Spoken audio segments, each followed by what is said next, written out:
Assalamualaikum warahmatullahi wabarakatuh. Perkenalkan, nama saya Mega Meswan, NPM 19386. Di video kali ini saya akan menjelaskan sedikit mengenai implementasi akad qard di dalam lembaga keuangan syariah.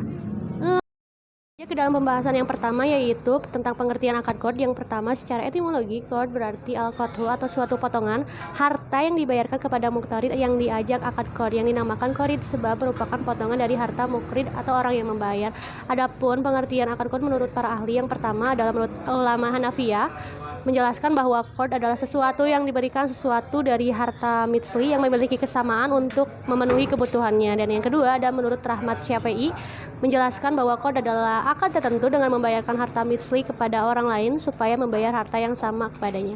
Dan yang ketiga menurut Soleh, sebagaimana dikutip oleh Syukri Iska, qard adalah utang yang melibatkan barang atau komoditi yang boleh dianggarkan dan diganti mengikuti timbangan sukatan atau bilangan, di mana si pengutang wajib untuk memulangkan kembali objek yang sama atau serupa dengan apa yang diterimanya tanpa ada tambahan harta terhadap barang yang dipinjamkan. Adapun menurut fatwa DSN MUI, qard adalah sesuatu akad pinjaman kepada nasabah dengan ketentuan bahwa nasabah tersebut wajib mengembalikan dana yang diterimanya kepada LKS pada waktu yang telah disepakati oleh LKS dan nasabah. Dan menurut Undang-Undang Nomor 21 Tahun 2008 tentang Perbankan Syariah menjelaskan bahwa qard adalah akad pinjaman dana kepada nasabah dengan ketentuan bahwa nasabah wajib mengembalikan dana yang diterimanya pada waktu yang telah disepakati.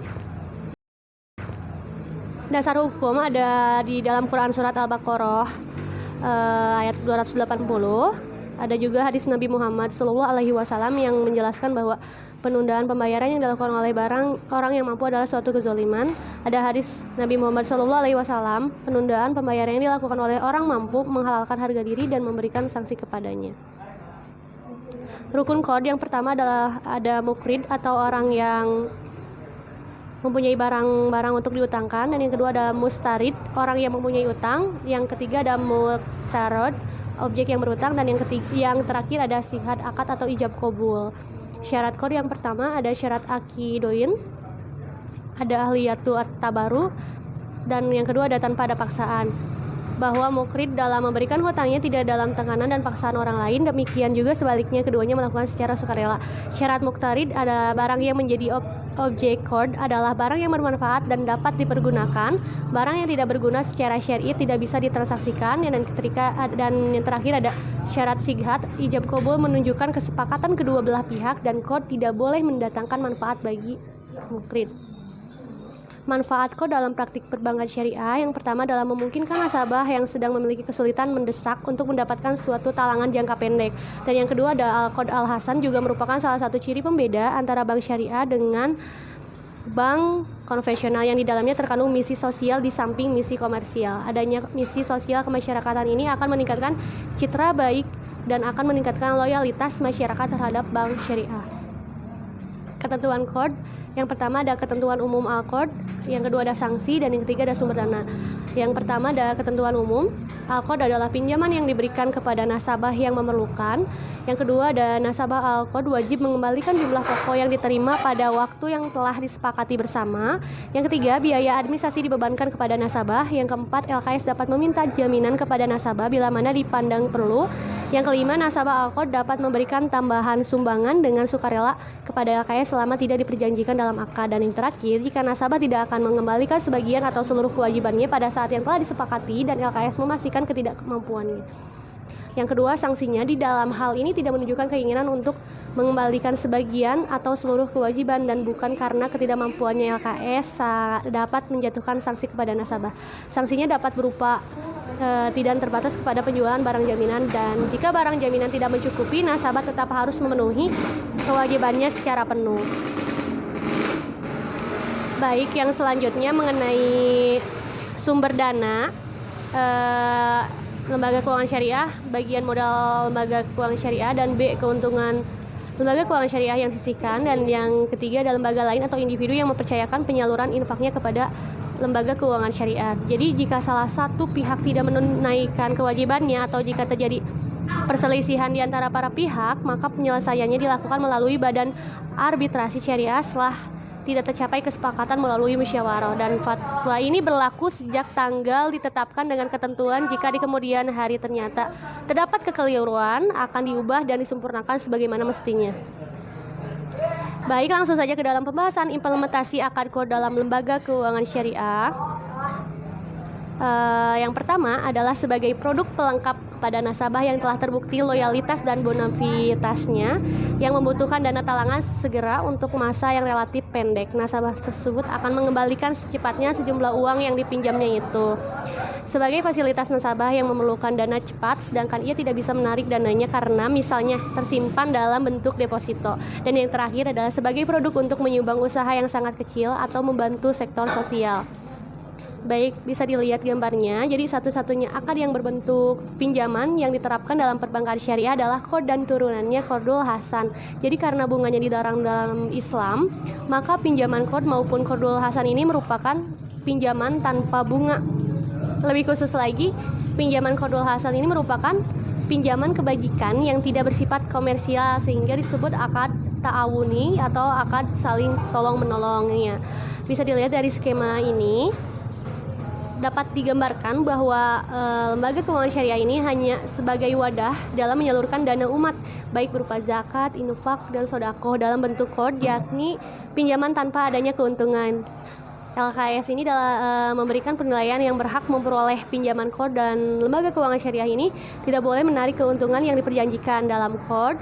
Nasabah wajib mengembalikan dana kepada lembaga keuangan syariah sebesar pinjaman yang telah ia peroleh.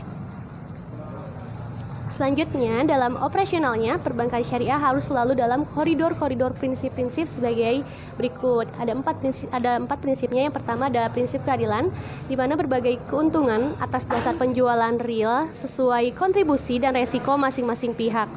Yang kedua, kemitraan, yang berarti posisi nasabah, investor, penyimpan dana, dan pengguna dana serta lembaga keuangan itu sendiri sejajar sebagai mitra usaha yang saling bersinergi untuk memperoleh keuntungan. Yang ketiga ada transparansi. Lembaga keuangan syariah akan memberikan laporan keuangan secara terbuka dan berkesinambungan agar nasabah investor dapat mengetahui kondisi dananya. Yang terakhir ada universal, yang artinya tidak membedakan suku, agama, ras, golongan dalam masyarakat sesuai dengan prinsip Islam sebagai rahmatan lil alamin. Nah, pelaksanaan program Al-Qod ini dan Al-Qardul Hasan ini didasarkan pada fatwa DSN MUI nomor 19/DSN MUI nomor 4 tahun 2001 tentang Al-Qod, Peraturan Bank Indonesia PB nomor 7/46 PBI tahun 2005 tentang akad penghimpunan dana dan penyaluran dana bagi bank yang melaksanakan kegiatan usaha yang berdasarkan prinsip syariah.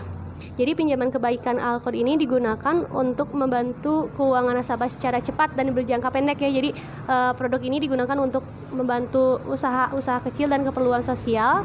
Dana ini diperoleh dari zakat, infak, dan sodako. Ketentuan mengenai Qardul Hasan ini telah diatur di dalam tadi sudah disebutkan ya, fatwa DSN nomor 19/DSN MUI nomor 9 tahun 2000.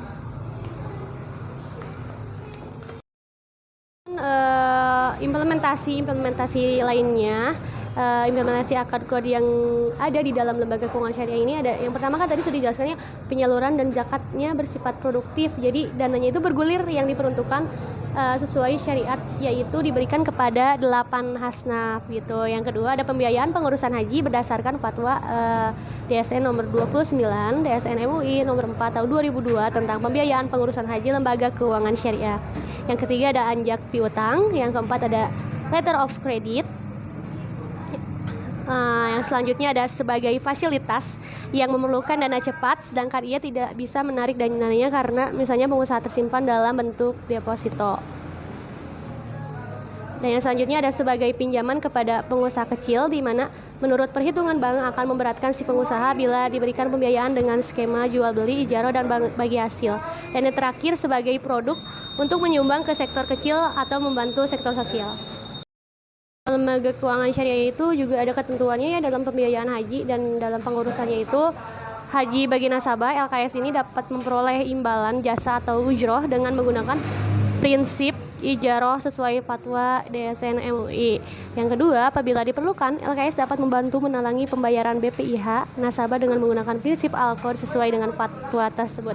Dan yang terakhir, jasa pengurusan haji ini dilakukan lembaga keuangan syariah, tidak boleh dipersyaratkan dengan pemberian talangan haji.